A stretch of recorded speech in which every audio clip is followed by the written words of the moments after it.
చూస్ country delight, live better. ఇప్పుడే country delight app ని download చేసుకోండి. ఇప్పుడు వ్యక్తిగతంగా జగన్మోహన్ రెడ్డిని సంబోధించే ఆ పార్టీ ఎమ్మెల్యేలు కూడా సైకోగాడు. ఎందుకంటే నిన్న బాలకృష్ణ గారు కూడా అసెంబ్లీ సాక్షిగా మాట్లాడారు. మీరు వినే ఉంటారు అది, ఆ వీడియో విన్నారో లేదు నాకు తెలియదు. చాలా మంది అతన్ని రకరకాల పేర్లతో పిలుస్తుంటారు. అసలు వ్యక్తిగతంగా జగన్మోహన్ రెడ్డి గారిని దగ్గర నుంచి చూశారు కాబట్టి అసలు వ్యక్తిగతంగా కావచ్చు, లేకపోతే క్యారెక్టర్ వైజ్ కావచ్చు, లేకపోతే ఎదుటి వాళ్ళకి గౌరవం ఇచ్చే దాంట్లో కావచ్చు, లేకపోతే ఒక డిసిషన్ మనం చెప్పినప్పుడు అది రిసీవ్ చేసుకున్నట్టు ఆ టైంలో అసలు ఎలా బిహేవియర్ ఉంటుంది? అసలు జగన్మోహన్ రెడ్డి గారు అంత హ్యుమానిటీ ఉన్న వ్యక్తి నేనైతే చూడలే పాలిటిక్స్లో. ఆయనకి ఎంత జాలిగుండే అంటే నేను మంత్రిగా వర్క్ చేశాను క్యాబినెట్లో ఉన్నప్పుడు కొన్ని పథకాల విషయంలో. సపోజ్ చేయూత అంశం అప్పుడు ఒక టాపిక్ వచ్చింది, పెన్షన్ తీసుకునే వాళ్ళకి చేయూత వద్దు అన్న సందర్భం వచ్చినప్పుడు విడోస్ అనే వాళ్ళకి పెన్షన్ వస్తుంది, వాళ్ళు చేయూతకు కూడా అర్హులు అవుతారు. అబౌవ్ 60 వాళ్ళు ఎలాగో అర్హులు కాదు, కానీ విడోస్ కూడా అర్హులు ఎవరైతే అవుతున్నారో 60 బిలో ఉన్నవాళ్ళు రూల్ ప్రకారం అయితే వాళ్ళకి చేయూత రాదు. ఆయనకి ఎంత హ్యూమానిటీ చూడండి. భర్త చనిపోయి ఒంటరిగా పిల్లల్ని సాకాలి, ఆ ఫ్యామిలీ బర్డెన్స్ ముందుకు తీసుకెళ్ళాలి, వాళ్ళకి పెన్షన్ వచ్చినప్పటికీ కూడా అలాంటి వాళ్ళకి మనం కంపల్సరీ చేయూత ఇవ్వాలని చెప్పి రూల్ మార్చి పెన్షన్ హోల్డర్స్ కూడా చేయూత అర్హులైతే వాళ్ళకు కూడా చేయూత ఇమ్మని చెప్పారు. అంత హ్యుమానిటీతో ఆలోచిస్తారు. మీరు అన్నారు ఎవరి మాట వినరు అని. కొన్ని సందర్భాల్లో వినకపోవచ్చు, అది కూడా ప్రజలకు మంచి చేసే విషయంలోనే వినకపోవడం అనేది నేను చూశానైతే తప్ప, డెసిషన్ మేకింగ్లో కొన్ని స్టబన్గా ఉంటారు. అన్న ఇలా చేస్తే ఎలాగవుతుంది. ఇప్పుడు అమ్మఒడి వచ్చేసరికి అంటే రియల్గా జరిగింది చెప్తున్నాను. అక్కడ కొంతమంది మంత్రులు వాళ్ళు అమ్మఒడి వచ్చేసరికి ప్రైవేట్ స్కూల్స్కి ఎందుకు, గవర్నమెంట్ స్కూల్స్ పిల్లలకి ఇద్దాము, ఎక్కువ ఎక్స్పెండిచర్ కదా, సంథింగ్ అలాగన్నారు. ఆయన వినలేదు. ఎందుకనంటే ప్రైవేట్ స్కూల్స్లో చదివే మధ్యతరగతి బిలో మిడిల్ క్లాస్ పేదవాళ్ళు ఉన్నారు, వాళ్ళకు కూడా మనం హెల్ప్ చేయాలి అని చెప్పేసి అమ్మఒడి అనేది అలాగా అంత స్టబన్గా ఉంటారు. ఒక గుడ్ డెసిషన్ పీపుల్ చేయాలన్న విషయంలో మాత్రం ఎవరి మాట వినరు. అదొక్కటే ఆయన మాట వినకపోవడం, ఎవరి మాట అలాగేమి ఉండదు. ఎంత చిన్నవాళ్ళ దగ్గర అయినా సరే సలహా తీసుకుంటారు, ఇది ఎలా చేస్తే బాగుంటుంది, ఇది ఎలాగా.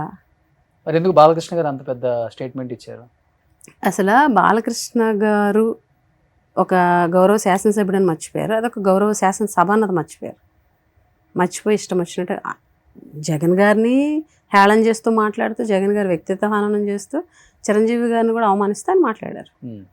ఈ ఎపిసోడ్ వల్ల అర్థమైంది ఏంటి అని అంటే, ఇన్ని సంవత్సరాలు చిరంజీవి గారిని ఇండస్ట్రీని జగన్ అవమానించారని ఏదైతే ప్రోపగండా చేశారో, నేను చిరంజీవి గారి లెటర్ తోటి అందరికి అర్థమైపోయింది. మమ్మల్ని జగన్ అవమానించలేదు, సాదరంగా ఆహ్వానించారు, పిలిచారు, ఇలాగ మాకు టికెట్స్ రేట్స్ పెంచారు, నాకు బాలకృష్ణ సినిమాకు కూడా టికెట్ల రేట్లు పెరిగినాయి ఆ చర్చ తర్వాత అని చెప్పేసి ఆయన లెటర్ ఇవ్వడం జరిగింది.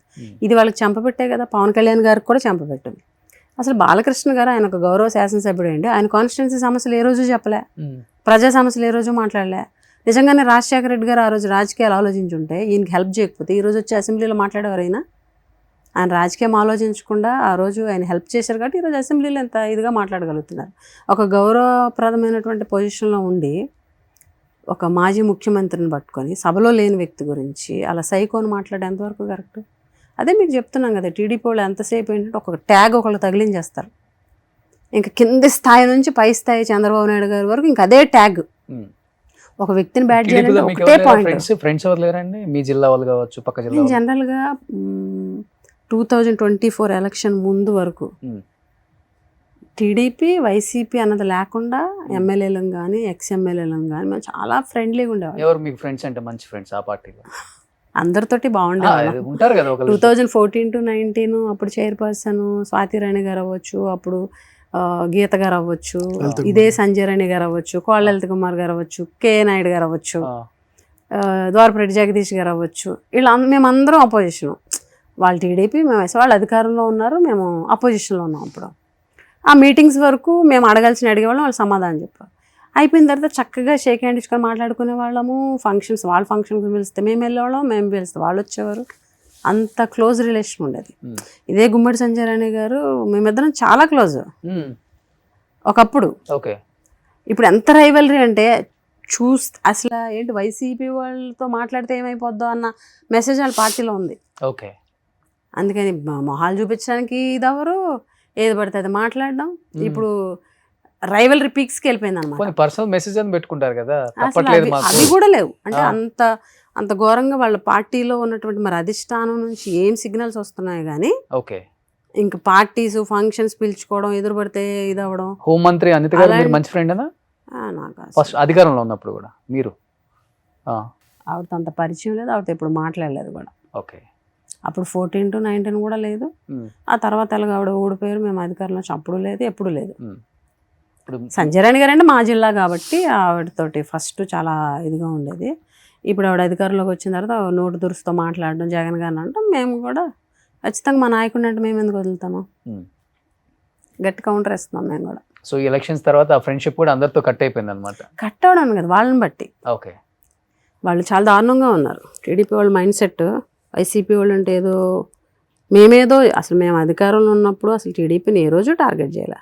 మా జిల్లాలో మేము ఎవరిని ఇబ్బంది పెట్టలే, ఎవరిని ఒక మాట అనలా, ఎవరిని హెరాస్ చేయలే. బట్ వాళ్ళు అలా లేరు. వైసీపీ వాళ్ళు అంటే అమ్మో వీళ్ళతో వెళ్తే మా అధిష్టానం ఏమంటుందో అన్నంత దారుణంగా ఉన్నారు. మాట్లాడడానికి కూడా ఆలోచిస్తున్నారు. మీకు ఎవరున్నారు ఫ్రెండ్స్? పరీక్షిత్ గారు టీడీపీలో, జనసేన, టీడీపీ అలాగే ఎవరు లేరండి అస్సలకి? లేదు.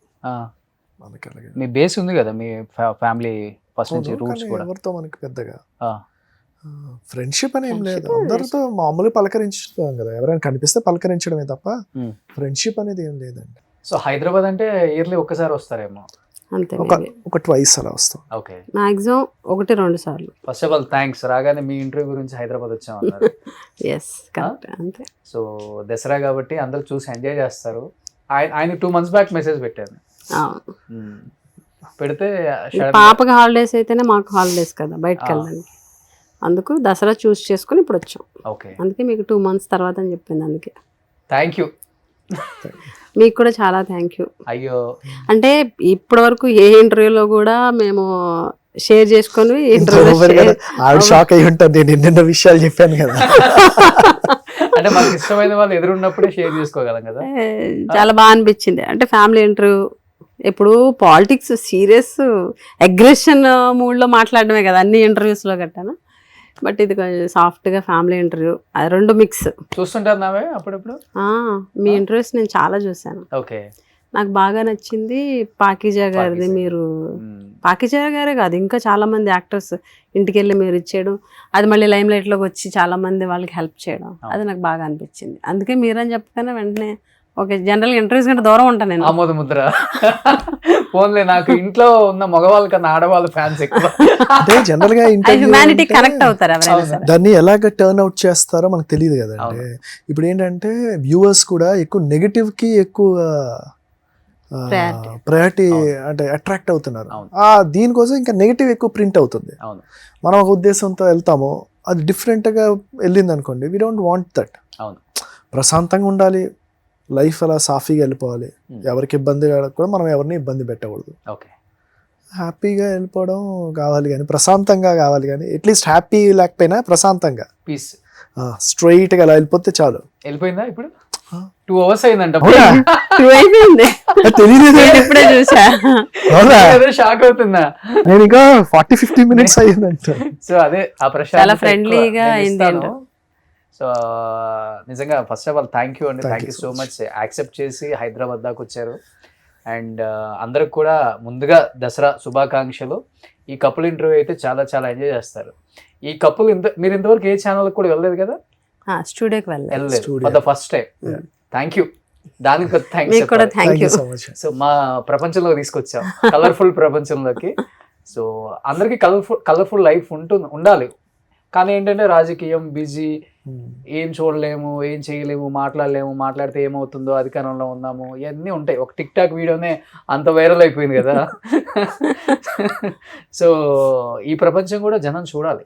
పాపం వాళ్ళు కూడా ఇలా లైఫ్ ఎప్పుడు ఇదేనా, ఇది కూడా ఉందని తెలుసుకోవాలి. ఆ తెలుసుకోవాలనే ఒక క్రమంలో నేను మిమ్మల్ని చేయాలనుకున్నాను. సో ఈ దసరాకి అది కుదిరింది. సో మీకు కూడా ముందుగా థ్యాంక్ యూ. అడ్వాన్స్ దసరా శుభాకాంక్షలు మీ నియోజకవర్గ ప్రజలకి అండ్ ఆంధ్రప్రదేశ్ తెలంగాణ ప్రజలందరికీ కూడా అడ్వాన్స్ దసరా శుభాకాంక్షలు. థ్యాంక్ యూ సో మచ్ అండి. Thank you. మీ ప్రేక్షకులు కూడా దసరా Thank శుభాకాంక్షలు you. అడ్వాన్స్ గా. సుమన్ టీవీలో మీ పర్సనల్ అండ్ బిజినెస్ ప్రమోషన్స్ కోసం కింది నెంబర్కి కాంటాక్ట్ చేయండి.